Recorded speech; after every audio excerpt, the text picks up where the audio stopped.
मोनसे गोजोनथाव खौरां मेजिक बुक अफ रेकर्डआ डक्टर गिरीश नार्जारिनो हनारारि डक्टरेट एवार्ड 2022 बान्थाखौ गथायदों।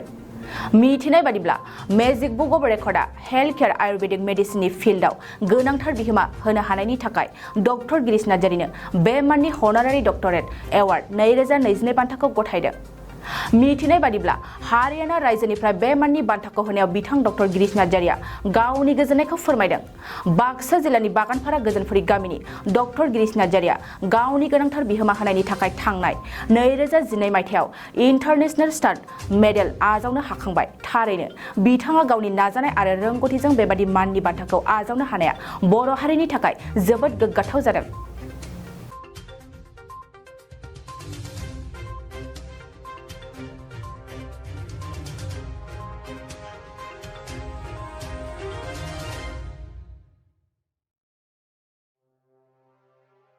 नोंथाङा सरखारि साख्रि नागिरदोंना?